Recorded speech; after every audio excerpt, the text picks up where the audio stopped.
Hi and welcome back. Now in this chapter, I want to go ahead and create the additional table we have. Now that table is going to be making use of foreign keys. So if we go back to one of our prior chapters when I talked about relationships between data in a relational database, so I talked about foreign keys.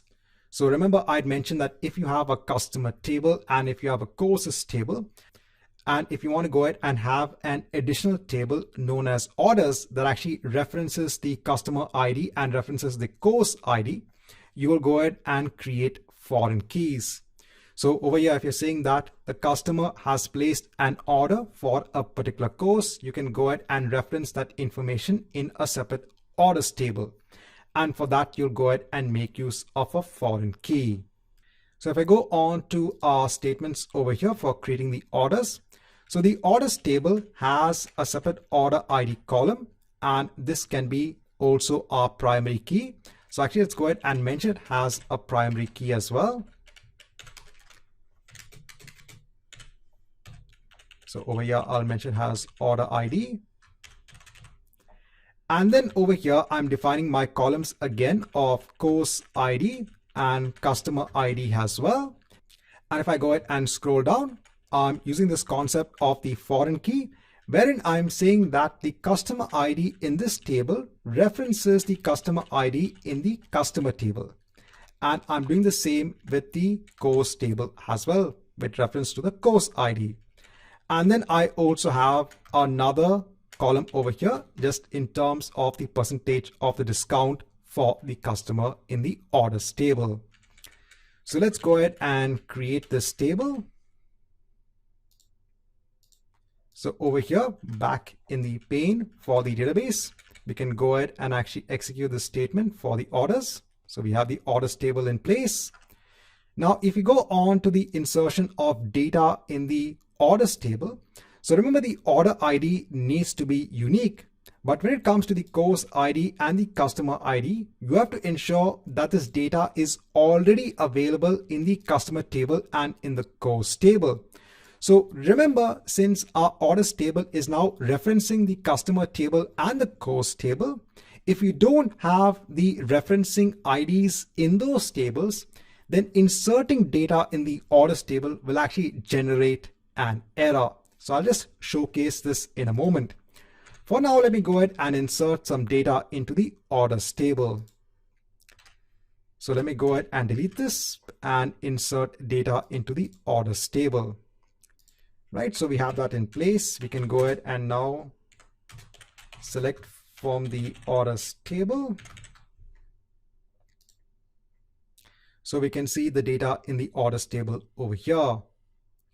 Now, let's say that I want to go ahead and insert data firstly into the customer table. And over here, I am saying that please go ahead and just use the same customer ID, but enter a different username. So what is this going to do? This should go ahead and actually throw an error. And why will this throw an error? Because remember, we had gone ahead and mentioned the customer ID has the primary key. So the primary key is used to identify a row within a table. So you can't have two rows which have the same value as the customer ID.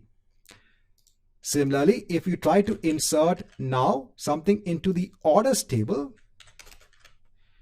and in the orders table, right, so I have a different order ID, but I don't have a customer with the ID of C4. And that's why this should go ahead and throw another error. So this will go ahead and throw a foreign key constraint error.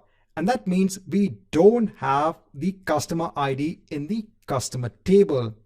So this is the basis of relationships between the tables over here.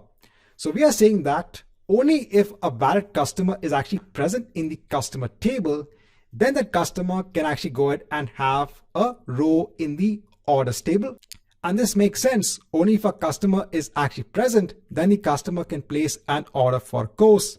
And it goes the same for the course as well.